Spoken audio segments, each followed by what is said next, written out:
A graça e a paz do Senhor Jesus, todos os presentes, todos que estão em casa também. Antes de mais nada, quero parabenizar os jovens da UMP, louvar a Deus pela vida de cada um de vocês, que o Senhor os abençoe, os instrua, continuem crescendo na graça, no conhecimento de Deus. Vale a pena dedicar a juventude, normalmente a época que a gente tem mais força, mais vigor, mais sonhos, mais ideias, e vocês têm a alegria de viver esse tempo na presença de Deus. Que privilégio! Não há melhor forma de viver senão essa, aos pés da cruz. E que isso se estenda durante toda a vida de vocês, até o fim da vida de vocês continuem progredindo e crescendo na graça e no conhecimento de Deus. Fico feliz por ver alguns, acompanhando desde bem jovens, hoje já aí alguns casados, outros querendo casar, e assim Deus abençoe todos vocês, que vocês formem famílias fortes. E também tem os solteiros, tem os que não vão casar nunca. A gente fala em casamento como se todo mundo fosse casar, nem sempre.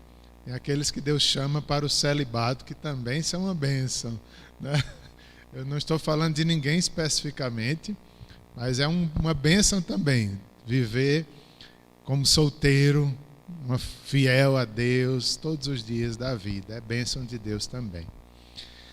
Irmãos, vamos para Pedro. Estamos estudando a carta do apóstolo Pedro, 1 Pedro.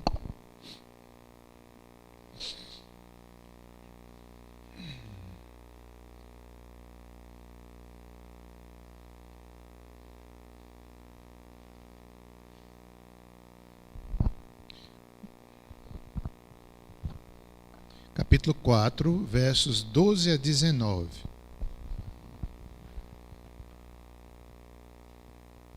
Nós sabemos que o tema geral de 1 Pedro é sobre o sofrimento por causa da fé. Há vários tipos de sofrimentos. Eles aqui estavam sendo perseguidos, rejeitados. Houve um tempo também que alguns deles, está registrado lá em Hebreus, perderam até seus bens por causa da fé, e eles mesmo assim se alegraram. Então a gente vê vários tipos de sofrimento. Não fala-se aqui se eles não chegaram à morte por causa da perseguição, mas também não se fala, mas talvez houvesse enfermidades, dificuldades, alguns por causa da fé, às vezes passam frio, calor e acabam adoecendo, por causa da fé também, por causa de Cristo Jesus. Sofrimentos por causa do Evangelho, é a tônica aqui. Pedro havia falado, como já disse, em toda carta, a esse tema principal de sofrimento. No capítulo 1, ele já falou. Nós já tivemos uma aula sobre sofrimento, especificamente falando, e lá ele dizia que era necessário. Deus não manda sofrimento para ninguém se não for necessário. O tempo que Deus determinar, a gente tem que passar por aquilo, porque faz parte da prova da nossa fé, para que ela fique forte, para que ela fique em nada deficiente. Então, a provação vem de Deus, o sofrimento vem de Deus. Esse texto aqui vai nos ensinar outras verdades também sobre o sofrimento. Ele não vai repetir os mesmos princípios, ele vai acrescentar novos princípios, como reagir diante do sofrimento. A aula de hoje ela vai falar mais sobre as consequências que o sofrimento traz e da atitude que devemos ter em suportar o sofrimento. Vamos fazer uma leitura desse texto. O tema aqui, os sofrermos por Cristo é privilégio glorioso. Amados, não estranheis o fogo ardente que surge no meio de vós, destinado a provar-vos, como se alguma coisa extraordinária vos estivesse acontecendo. Pelo contrário, alegrai-vos, na medida em que sois coparticipantes dos sofrimentos de Cristo, para que também, na revelação da sua glória, vos alegreis, exultando. Se pelo nome de Cristo sois injuriados, bem-aventurados sois, porque sobre vós repousa o Espírito da glória e de Deus. Não sofra, porém, nenhum de vós como assassino, ou ladrão, ou malfeitor, ou como quem se intromete em negócios de outrem. Mas, se sofrer como cristão, não se envergonhe disso, antes glorifique a Deus com esse nome. Porque a ocasião de começar o juízo pela casa de Deus é chegada. Ora, se primeiro vem por nós, qual será o fim daqueles que não obedecem ao Evangelho de Deus? E se é com dificuldade que o justo é salvo, onde vai comparecer o ímpio, sim, o pecador? Por isso também, os que sofrem segundo a vontade de Deus, encomendem a sua alma ao fiel Criador na prática do bem. Oremos mais uma vez. Querido Deus, nos ensina a sofrermos da forma correta, como um cristão deve sofrer. Ajuda-nos, abençoa-nos, abençoa a igreja aqui presbiteriana do Catolé, abençoa cada irmão que está nos seus lares, abençoa todo o teu povo reunido nesta manhã em toda a terra, neste domingo, o dia inteiro, certamente. Em nome de Jesus, amém. Irmãos, dizem algumas pesquisas que 95% dos crentes que passam por situações difíceis de sofrimento, às vezes em países de pobreza, de perseguição, eles são fiéis, eles continuam fiéis mesmo no sofrimento. Isso é uma pesquisa e é muito interessante esses dados, né? Que o sofrimento não impede a fé. Eles continuam crescendo, eles continuam conhecendo Deus, mesmo em pobreza, mesmo em dificuldades, mesmo em países que perseguem o cristianismo. Já essa mesma pesquisa também revela que 95% dos crentes que passam pela prosperidade financeira, eles não são fiéis. Que triste, não é? Que triste. De tal forma que é um livro que a gente está estudando com os adolescentes, que traz essa pesquisa. Ele tem um exemplo lá, acho que é do David, é um homem que ele ficou muito pobre, o seu pai morreu, foi assassinado e a sua mãe teve que pedir esmolas, trabalhava esporadicamente para manter a família, e ele tinha 13 anos quando o seu pai morreu. Então ele passou uma pobreza muito grande, ele era cristão. Depois, pela providência de Deus, ele foi estudar nos Estados Unidos e se desenvolveu muito e provou muita prosperidade. Acho que há 20 anos atrás. E ele tem uma visão bem interessante sobre isso. E ele diz no seu testemunho que foi mais fácil ser cristão lá na pobreza, no sofrimento, foi mais fácil do que na riqueza que ele conseguiu depois. E ele disse que ora todos os dias, pedindo a Deus que o guarde, para que ele confie no Senhor, não na riqueza dele. Que Deus nos ajude. Vários tipos de sofrimento. Eu vi também essa semana algumas biografias, e uma delas eu acho que é da missionária Sophia Miller. Ela, da Inglaterra, uma mulher médica, muito capacitada, estudiosa, também doutora, nas melhores universidades. Deus a chama, ela deixa tudo e vai ser missionária num país muito difícil. Lá ela sofre perseguições, mas ela é fiel, ela era obstinada realmente na fidelidade a Deus, apesar do sofrimento. Ela chega ao ponto de fazer, acho que um hospital para 100 pessoas. Isso era uma grande bênção naquele país. Mesmo assim, ela era perseguida, chegou a ser torturada. Foi tão grande a perseguição que um dia ela foi estuprada. E nesse dia, ela chegou a pensar: Deus me abandonou. Deus me abandonou. Mas, logo, logo, o Espírito Santo a consolou, ela foi fortalecida e Deus ali mostrando para ela que estava com ela, que os sofrimentos dela era de Cristo também. Porque Cristo se envolve com a sua igreja. Quando a sua igreja sofre, Cristo também sofre.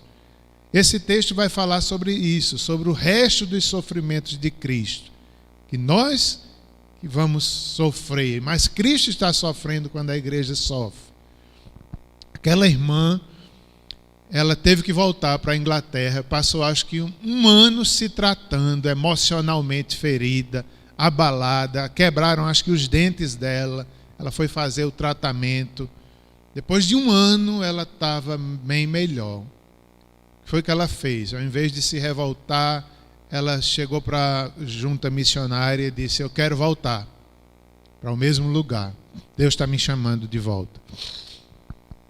E eles disseram: não, nós não vamos mandar você está muito abalada, sofreu muito lá, nós não queremos mandar você de volta. Ela disse: Deus está me chamando, eu estou pronta, eu vou voltar. Ela chegou ao ponto de dizer: se vocês não me apoiarem, eu volto sozinha. E assim eles apoiaram, conseguiu apoio. Ela chegando lá, o hospital tinha sido destruído, que ela tinha feito. Ela consegue fazer outro para maior número de pessoas. Acho que ela faz orfanatos, um leprosário e tantas coisas que aquela mulher fez. Acho que ela ainda passou 30 anos nesse país. Quando ela volta, ela ainda passa pelo mundo testemunhando, chamando jovens para o ministério, e foi uma grande mulher. Ela deixou um dos escritos dela para os missionários, dizendo: vocês querem Jesus e outras coisas. Quando vocês quiserem só Jesus, vocês serão bem-sucedidos na obra dele. Vocês querem Jesus e o elogio humano, vocês querem Jesus e o reconhecimento da igreja, vocês querem que as pessoas digam como vocês são importantes, sem vocês nós não seríamos ninguém. Vocês querem o elogio humano. Quanto vocês não quiserem só Jesus, vocês não entenderão o chamado missionário. Em outras palavras, assim ela diz. Esse texto nos fala sobre isso, do sofrimento por causa de Cristo. Há mais um exemplo também que eu vi ontem no livro. Um homem que numa noite fria, acho que nos Estados Unidos, a temperatura chega a 0 graus, e ele estava lá lendo, sua esposa dormindo, alguém grita: incêndio, incêndio, incêndio. Ele levanta-se, corre, era o vizinho que estava pegando fogo, o apartamento do vizinho. Ele levanta a esposa, saem correndo, salvam o carro e depois não dá mais tempo de salvar nada. Ele quer voltar para dentro de casa para tirar suas coisas preciosas. Os bombeiros já tinham cercado, já tinham chegado e ninguém mais podia entrar. E eles perdem tudo. Naquela noite fria, eles veem um apartamento pegando fogo e as coisas preciosas dele lá dentro. E eles ficaram atônitos. E ele pensava como iria sobreviver sem suas coisas, daquele momento por diante, sem suas coisas materiais preciosas, sem seus livros de teologia, que estavam lá dentro sendo queimados. Então, ali ele aprendeu. Como aquele fogo queimando, ele disse: parecia que estava queimando no meu coração. Deus estava queimando todo meu apego às coisas materiais. E assim foi um grande ensino naquela noite, que Cristo é suficiente em toda e qualquer situação de sofrimento. Vamos ao texto.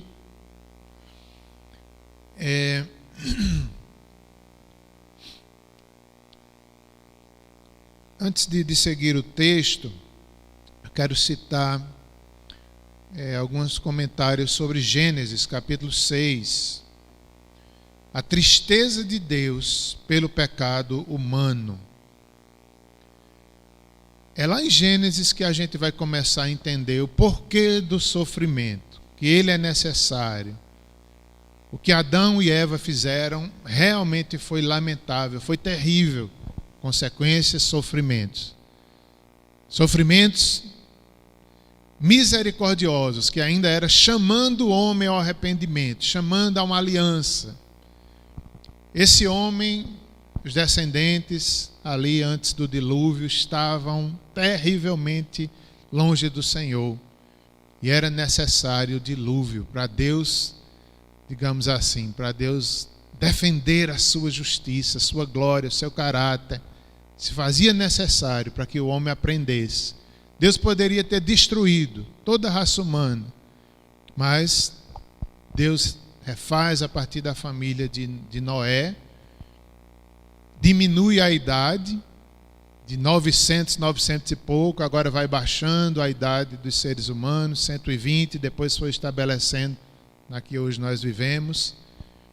E é como se Deus, ao invés de matar toda a raça humana, ele agora desse um tempo para o ser humano se arrepender, para o ser humano conhecer.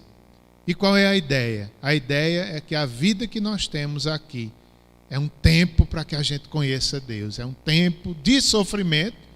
Nem tudo é sofrimento, mas inclui o sofrimento para que o homem se lembre do Criador. Para que o homem... Interessante que tem gente que só vai entender, só vai se converter nos últimos dias de vida, às vezes velhinho, mas ainda se converte, ainda reconhece. Outros jovens, já jovens, entendem isso, são chamados.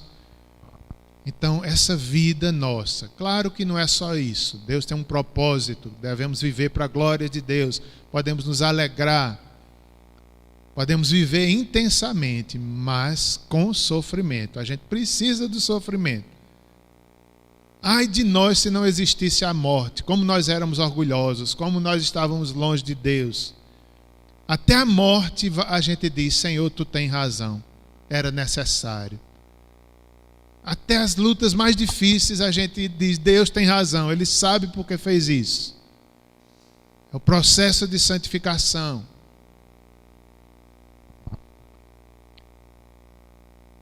A tristeza de Deus foi muito grande. Deus viu tudo aquilo com tristeza, toda aquela rebeldia, como um pai que vê seu filho rebelde. Que tristeza quando um pai, uma mãe vê seu filho, às vezes criado na igreja, se afastando, rebelde. Como eu vi recentemente, não quero nem citar nomes, mas filhos de pessoas evangélicas conhecidas na nossa nação se afastando do caminho de Deus. Que dor para os pais. Da mesma forma, Deus sentiu tristeza quando vê os seus filhos rebeldes se afastando dele. Deus permitiu então o dilúvio, mas continua com o seu santo propósito de salvar a raça humana, de nos aperfeiçoar, de nos tornar a imagem de seu Filho Jesus Cristo. Outra coisa, são palavras que eu vou fazer uma citação agora do Hernandes, reverendo Hernandes Dias. Inclusive esse estudo que nós estamos fazendo hoje, parte dele foi tirado dos comentários de Hernandes. Então ele diz assim: o hedonista contenta-se com uma felicidade pequena demais, terrena demais. E Deus nos criou para a maior das felicidades, que é tê-lo, glorificá-lo para sempre. Na presença de Deus, a plenitude de alegria. Eu achei isso muito interessante. O hedonista, aquele que vive para o prazer terreno, humano, ele se contenta com pouca coisa. Ele se contenta com a felicidade só terrena. E Deus, que é sábio, que nos ama, Ele nos livra disso. Ele nos tira disso, às vezes usando o sofrimento para que nosso prazer não esteja nas coisas desse mundo. O hedonista se conforma com pouco. O hedonista se embeleza com as coisas dessa vida, achando o máximo, isso é demais. Já Cristo tem algo melhor para nós. Ele tem uma felicidade tão grande, tão plena, que é Ele mesmo, que é a sua presença, que é conhecer a Deus é a maior riqueza. De tal forma que Ele é a nossa maior riqueza. E o sofrimento nos mostra isso, nos mostra o nosso pecado, nos mostra quem é Deus, nos mostra a eternidade. Cada sinal de tristeza nesse mundo, cada dificuldade é como se fosse uma plaquinha a eternidade está chegando, aqui não é sua casa. É igual a velhice, né? Deus é tão sábio que deixou a velhice como um aviso que está chegando o final da vida, para que a gente, é um tipo de sofrimento, para que a gente olhe para Deus. Eu estou passando por essa fase, né? Eu estou me sentindo envelhecendo. Os cabelos ficando brancos, de cada um é um aviso de Deus. A eternidade está chegando, está chegando. Doenças, como eu tenho passado algumas doenças nesse inverno tão difícil, uma bronquite, apneia, descobri que estou com apneia. Digo, meu Deus, foi tão ruim quando eu descobri. A gente dá até medo de dormir. Eu digo, se eu morrer dormindo? Tem nada não, Senhor, vai anestesiado para o céu, glória a Deus. Mas na hora que você sabe, você fica com medo. Mas é um aviso de Deus, está chegando, meu filho, está chegando. Não se conforme com essa vida, é muito pouco, é pouco. Depois a gente vai se acostumando, vai entendendo, Senhor, tu tem o controle da vida. É um aviso de Deus, uma plaquinha. Ó, meu filho, os cabelos brancos, as rugas, né? Deus, é a misericórdia de Deus nos chamando. O hedonista, ele só pensa nas coisas daqui. Ele é terreno demais, é uma felicidade pequena demais. E Deus não quer que sejamos assim. Ele quer que tenhamos prazer nele, nas coisas dele. Agora, vamos ao texto. Verso 12, que foi lido, capítulo 4 de 1 Pedro, verso 12 a 19. No verso 12, o apóstolo Pedro diz, amados, que palavra bonita, né? Amados, amados por Deus, amados pela igreja, somos amados por Cristo e pelos irmãos. Ele diz, não estranheis o fogo ardente que surge no meio de vós, destinado a provar-vos, como se alguma coisa extraordinária vos estivesse acontecendo. Em outras palavras, ele está dizendo, o sofrimento é necessário para nós, amados. É necessário por quê? Por tudo que eu já falei, por causa de Gênesis, por causa de Noé, por causa do pecado humano, porque nós somos muito apegados aqui, então é necessário, ele está dizendo para aqueles irmãos, amados, é necessário, Deus é tão bom que manda sofrimento para nos provar, e não achem que é uma coisa extraordinária, diferente, isso é normal, nós deveríamos até esperar o sofrimento, inclusive alguns cristãos muito sábios, eles desejavam sofrer por Cristo, para que a glória de Deus fosse maior sobre eles. Deus tem propósitos bons quando sofremos por Cristo. Nós veremos aí também nesse texto que não é qualquer tipo de sofrimento. Nós, quando sofremos, devemos avaliar o tipo de sofrimento que estamos passando. Se for por causa de Cristo, vale a pena. Se for por negligência nossa, nós devemos nos corrigir. Se for porque estamos pecando, se for porque estamos envolvidos em questões do mundo, é pecado. Com esse sofrimento Deus não se agrada. Ele quer que a gente se arrependa, que a gente volte, que a gente o obedeça. Então, há vários tipos de sofrimentos, né? Sofrimentos emocionais, físicos. Sofrimento emocional é muito difícil realmente. Às vezes a gente subestima quando a gente está vendo alguém sofrendo, né, de uma depressão. A gente às vezes olha assim e diz, faça isso, a gente tem resposta para os outros. Quando é a gente vê como é difícil. Mas Deus é maior do que qualquer sofrimento humano. Marcos 10:30, há um versículo que diz assim, que não receba já no presente o centuplo de casas, irmãos, irmãs, mães, filhos e campos, com perseguições, e no mundo por vir a vida eterna. Então, nesse texto, Jesus está falando que não há quem tenha deixado tudo para seguir a Jesus, que não seja ainda recompensado nesta vida e 100 vezes mais, e no futuro a vida eterna. Pedro diz: nós deixamos tudo para te servir, Senhor. Né? Deixamos tudo, casas, mães, pais, deixamos a pesca, em outras palavras. Aí Jesus mostra que não há quem tenha deixado tudo. É como se ele dissesse: não há nenhum missionário que deixa pai, mãe, sua casa, tudo para seguir a Cristo, que não receba consolo, alegrias, irmãos e irmãs, 100 vezes mais do que ele deixou. Com perseguições, ele acrescenta isso: vai ter muitas perseguições, mas vai ter um consolo nessa vida, uma alegria. Ele vai ser realizado, porque deixou tudo para seguir a Cristo, mas haverá perseguições. Eu fiquei imaginando tantos missionários, essa Sophia Miller mesmo, quanto ela sofreu, deixou tudo, deixou a glória, deixou o curso, deixou a profissão para seguir a Cristo.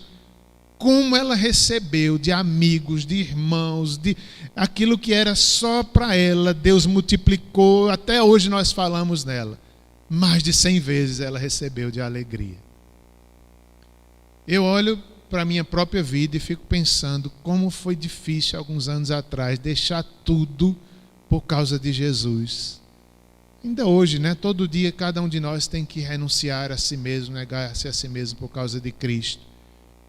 Mas eu olho para mim, por exemplo, eu digo: meu Deus, hoje, como Deus tem me dado 100 vezes mais do que tudo que eu deixei.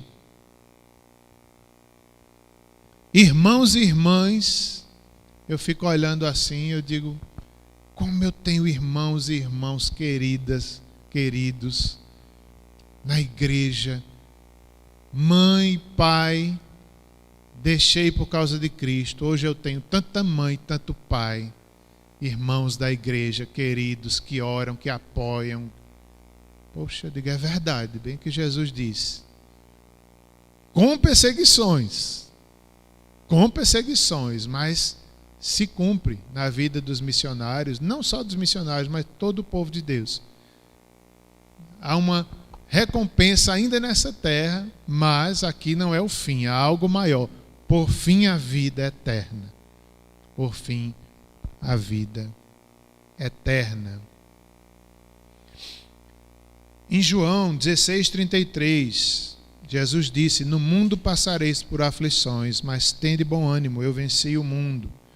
Isaías 43:2, quando passares pelas águas, eu serei contigo. Quando pelos rios, eles não te submergirão. Quando passares pelo fogo, não te queimarás, nem a chama arderá em ti.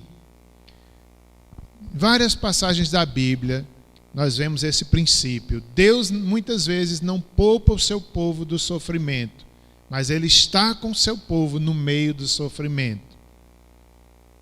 Não temas, quando passares pelos rios, eles não se submergirão, pelo fogo não te queimarás. Essas palavras, água e fogo, descrevem a aflição através das quais Deus levará o seu povo à segurança. Salmo 66, versos 6 e 12. Então, as aflições, os rios, o fogo, é o caminho necessário para chegarmos na segurança. Deus está nos levando à segurança, mas é preciso passar pelo fogo e pela água, mas Ele estará conosco. Em cada luta, Deus também não nos deixa passar sofrimento maior do que a graça que Ele nos dá. Ele não permite que sejamos provados além da fé que Ele nos deu. Muitas vezes, no sofrimento, podemos nos perguntar por que Deus permite isso na minha vida. Porque coisas acontecem com pessoas boas. Às vezes o sofrimento é um tempo difícil, que a gente é provado ao ponto de pensar como a missionária disse: Deus me abandonou. passei tortura, é como se ela dissesse, vim aqui fazer o bem, pregar o evangelho, construir um hospital e só veio desgraça na minha vida. Naquele dia que ela foi estuprada, ela disse, pronto, agora foi o fim, Deus me abandonou. E, irmãos, qualquer crente, como disse Ronaldo Lidório, mesmo um crente maduro, mesmo um crente fiel, pode chegar ao ponto de pensar isso. Por que eu estou passando por isso? Por que essa luta na minha vida? Deus me abandonou? Mas, mesmo nesses momentos, Deus estará conosco, Deus nos guiará, Deus nos fortalecerá. Ele, como Jó passou por isso, né? Provações tão grandes, chegou a um ponto que ele teve que calar. O diabo queria destruir Jó pelo sofrimento e Deus queria revelar sua soberania. O diabo queria destruir Paulo com o espinho na carne, Deus queria fortalecê-lo, livrá-lo do orgulho. Então Deus tem sempre um propósito maravilhoso, até nos dias mais difíceis da nossa vida. Deus está querendo nos ensinar, Deus está nos chamando para Ele, para conhecê-lo melhor. Deus transforma muitas vezes bênçãos em maldições em bênçãos. Deus usa as circunstâncias dolorosas para o nosso bem, Romanos 8, 28. Deus mesmo é a razão da nossa alegria. Podemos alegrar-nos nas tribulações, Romanos 5, verso 3 a 5, Tiago 1, 2. Ora, todos quantos querem viver piedosamente em Cristo Jesus serão perseguidos. 2 Timóteo 3, 20. Há uma frase ainda do Kistemaker, ele diz o seguinte: os cristãos devem entender que Deus deseja separar a verdadeira fé daquela que é mera imitação e usa o instrumento do sofrimento para alcançar esse propósito. Esse comentário aqui do nosso irmão, ele disse que o propósito de Deus é separar na nossa vida a verdadeira fé daquilo que é uma imitação de fé. Então, Deus muitas vezes usa o sofrimento para que permaneça em nós a verdadeira fé e saia toda imitação. Tudo que é falso, tudo que é humano, Deus tira de nós muitas vezes usando o sofrimento. O verso 12 ainda diz: amados, não estranheis o fogo ardente que surge no meio de vós, destinado a provar-vos, como se alguma coisa extraordinária estivesse acontecendo. Verso 13: pelo contrário, alegrai-vos na medida em que sois coparticipantes dos sofrimentos de Cristo, para que também na revelação de sua glória vos alegreis exultando. Ele traz aqui um consolo. Ele diz: muito pelo contrário, ao invés de se entristecerem demais, ao invés de serem destruídos pelo sofrimento, esse sofrimento que ele está falando aqui não vem para destruir, vem para fortalecer. Então se alegrem por isso, exultem, porque é Deus que está realizando uma obra na nossa vida. Pelo contrário, não se entristeça, mas se alegrem, porque vocês estão participando dos sofrimentos de Cristo. O que é que ele está dizendo, não é?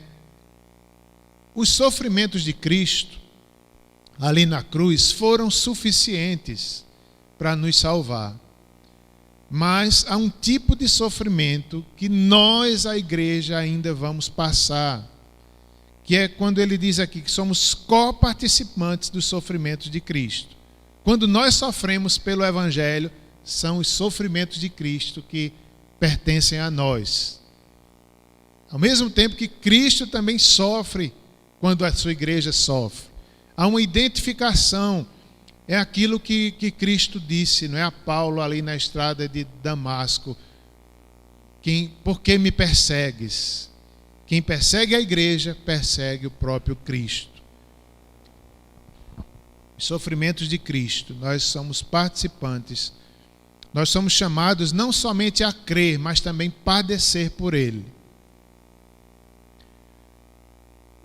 co-participantes dos sofrimentos de Cristo, para que também há um propósito nesse sofrimento, para que participemos da sua glória e nós possamos exultar na glória de Deus.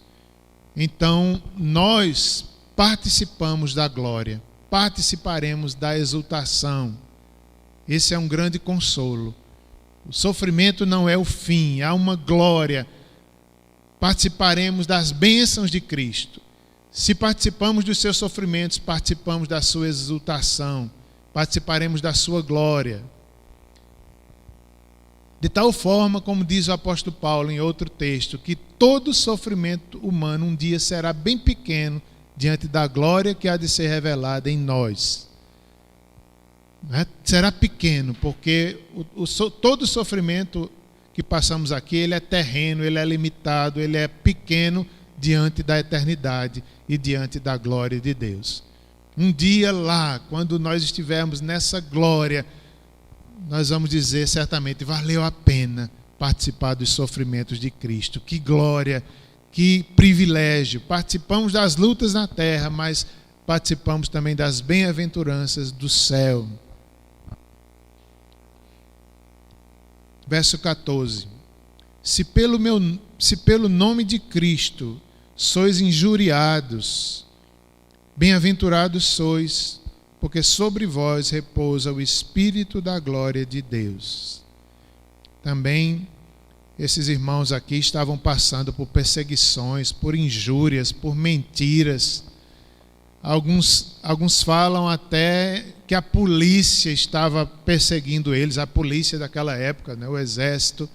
Então eles estavam passando por muitas lutas.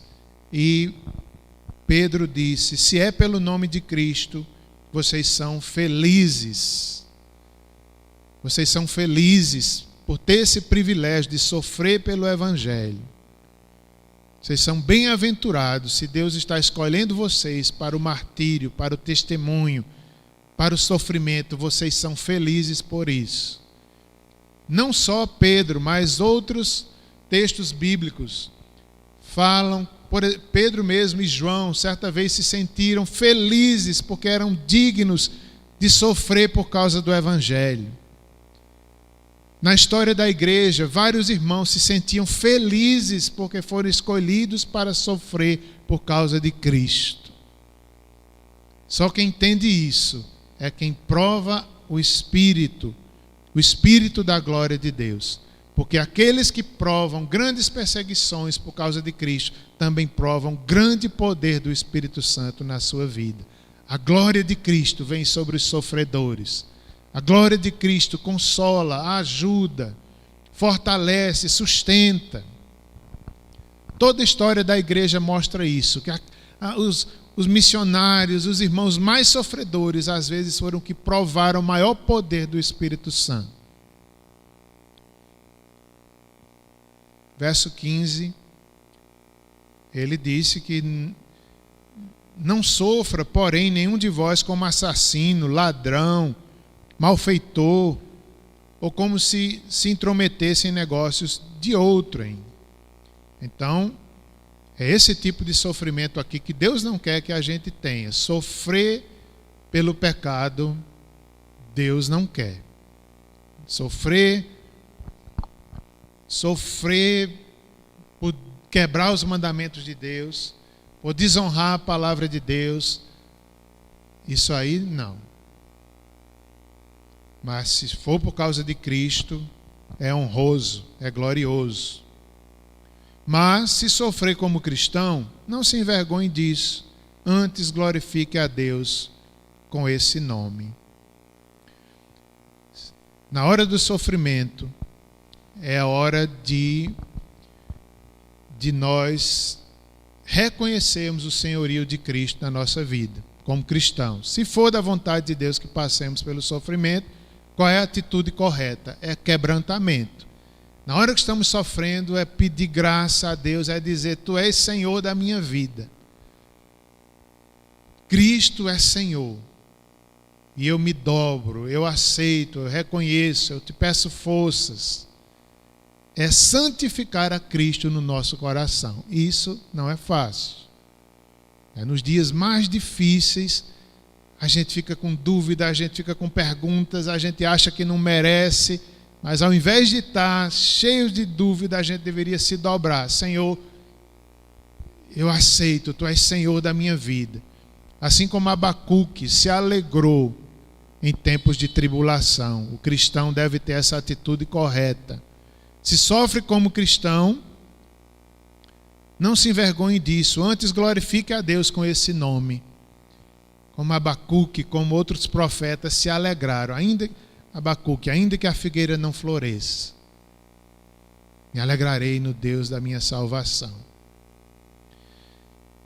Eu estou lembrando aqui de alguns dias difíceis que eu passei nessa pandemia. Não é? Uns 15 dias eu sofri tanto, nem entendo porquê, não tinha nem motivo para tanto.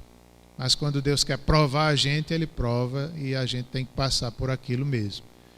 Eu lembro que tinha dias que eu pensava isso, eu dizia, por quê? Eu não entendo, eu não queria estar sofrendo assim. Mas eu lembro de um dia que eu me ajoelhei nos pés da cama e disse, Senhor, eu não estou entendendo nada, mas eu aceito, Senhor. Se eu estou sofrendo, eu não estou sofrendo não é por causa de pecado, eu não estou sofrendo porque eu fiz alguma coisa errada. Será que eu fiz, Senhor? Me perdoa. Eu dizia até assim. Será que eu fiz? Eu não estou nem sabendo. Mas se fiz, me perdoa. Se não, eu aceito. Toma, Senhor, minhas lutas. E ali eu dormi em paz. Foram uns 15 dias assim de lutas sem entender por quê. Mas essa é a atitude correta, é se dobrar. É dizer, será que é o fim da minha vida? Aí, às vezes eu pensava que foi tão difícil que eu digo, parece que eu vou pegar Covid. Será que é o fim da minha vida? Né? Pulmão chiando, tossindo, era bronquite. E eu pensava logo na Covid. Aí eu digo, será que eu vou morrer agora? Aí eu pensava, e Simone como é que vai ficar? E os filhos, e meus pais, e meu irmão. Mas dava uma agonia tão grande. Aí depois eu dizia, Senhor, até que chegar ao ponto de dizer, eu me rendo, eu me entrego, quem cuida de Simone é Deus, quem cuida dos meus filhos é Deus. Se for a hora, Senhor, pode me chamar, eis-me aqui. Quer dizer, uma atitude correta diante do sofrimento. Aí passa o temor, quando você se rende, quando você se dobra, quando você está sofrendo como cristão. Cristo é Senhor da minha vida, ainda que a figueira não floresça. Houve dias também que, mesma semana, que eu ia dormir com Simone, lendo um livro para mim, sobre medo e ansiedade. Que livro tão bom. Ela lia e eu ia dormindo. Foram dias difíceis. Mas o cristão sofre, nós sofremos nesse mundo. Não tem como não sofrermos. Nenhum de nós escapa. Seja por um motivo ou seja por outro, mas chega a hora que a gente é provado. Chega a hora que vem a nossa vez. E aí nós devemos ter essa atitude de cristão. O Espírito da glória repousa sobre nós. Não sofra nenhum pelo pecado. Mas se é como cristão, não se envergonhe disso. Glorifique a Deus com esse nome. Verso 17. Porque a ocasião de começar o juízo pela casa de Deus é chegada. Ora, se primeiro vem por nós, qual será o fim daqueles que não obedecem ao Evangelho? Pedro está querendo dizer que o juízo de Deus começa pela igreja, começa por nós. É como se ele dissesse também que nós não podemos evangelizar o mundo se nós não estivermos bem. Se nós não tivermos uma vida santa, nós não podemos querer que o mundo tenha. Então começa pela casa de Deus. Ser um espelho para o mundo, não é? Ser um exemplo para o mundo. Começa por nós. Não é fácil. Como é que a gente quer que o mundo conheça a Cristo se a gente não está se comportando como cristão? Então começa pela casa de Deus. até aquele louvor que diz: a começar em mim, quebra corações. Começa pela casa de Deus, começa pelo povo de Deus. O juízo começa pela casa de Deus.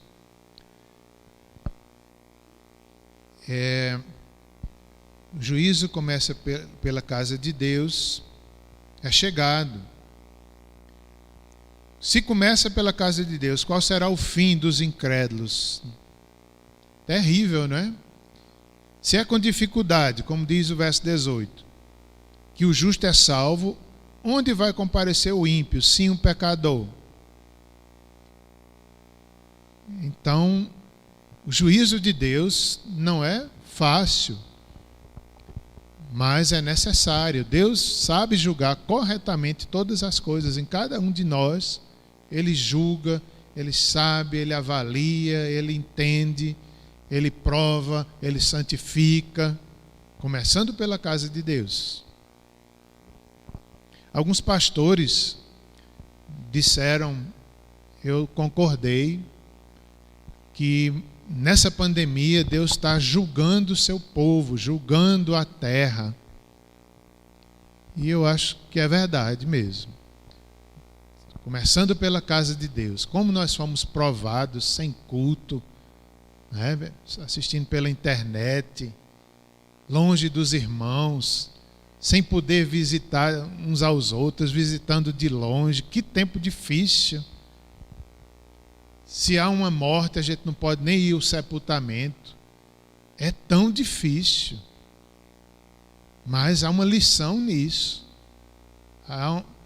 Para a igreja é um julgamento com misericórdia, nos ensinando. Para o mundo não, é condenação.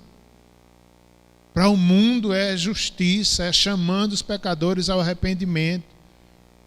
Nós não sabemos, mas através dessa pandemia, quanto Deus fez, eu fico imaginando. Talvez algumas pessoas dizem, não mudou nada. Quem já era santo se tornou mais santo ainda. Quem era pecador ficou mais pecador ainda, se afastou mais ainda de Deus. Mas eu tenho esperança que seja diferente. Eu tenho esperança que os santos se tornaram mais santos e que muitos pecadores se converteram. Talvez foi Deus chamando muitos ao arrependimento. Espero que eles tenham escutado Deus bradando. É como disse o pastor Leandro Lima, é melhor quando Deus brada do que quando Deus está em silêncio.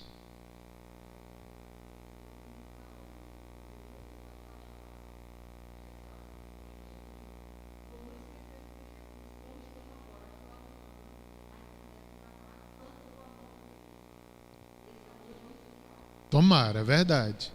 Tomara que quando passar o povo venha mais para a igreja, né? Seja mais crente, mais fiel, evangelize mais. Tomara. Esse é o nosso desejo, que nós tenhamos aprendido o julgamento de Deus.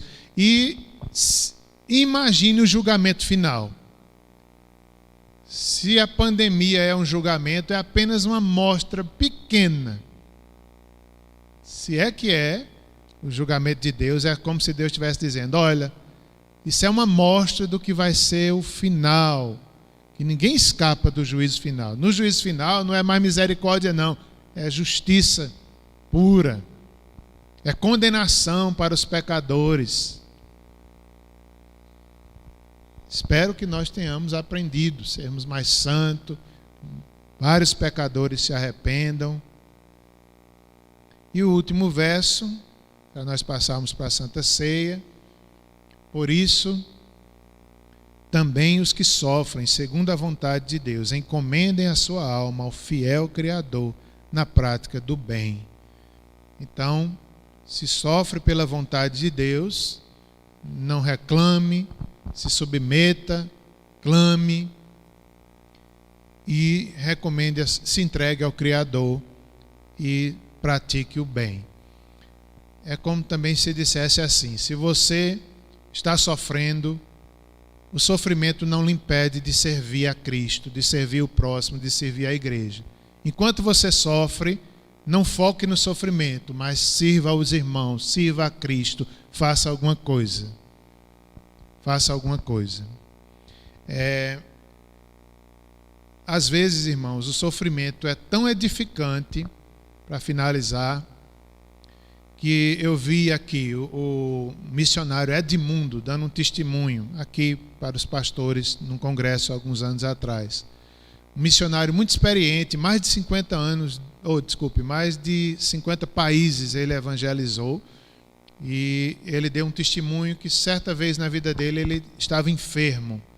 Passou vários anos enfermos e aquilo dificultava, aquilo era uma prova, dificultava um pouco quando ele estava em alguns países, que ele tinha que levar remédios e tomar aqueles remédios, e era uma dificuldade. Só que um dia chegaram os irmãos na casa dele e disseram: Pastor Edmundo, viemos orar pelo senhor, pedir que Deus lhe cure dessa enfermidade.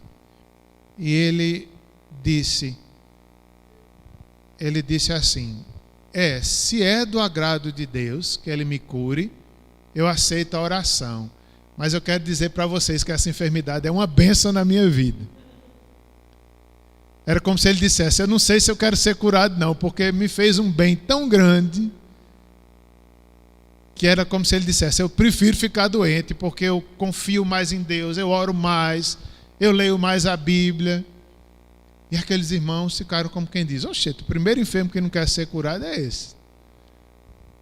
Como é que a pessoa vem fazer uma oração pelo enfermo e o enfermo diz: eu estou bem, deixa eu assim mesmo. Mas aí diz que oraram e Deus deu cura àquele irmão. Ele foi curado e ele teve mais alguns anos de vida, e tomara que ele não tenha esquecido a lição, né? Tomara que ele tenha continuado a progredir, mesmo livre daquela enfermidade que ele fez tão bem. Vamos finalizar com a oração, depois o pastor Érico está com a palavra. Senhor, a tua palavra é tão santa, tão sábia, e nós concordamos com ela, Senhor. Mesmo sem entender, tão difícil nós entendermos o sofrimento humano, mas nós nos dobramos diante de Ti. Tu és soberano.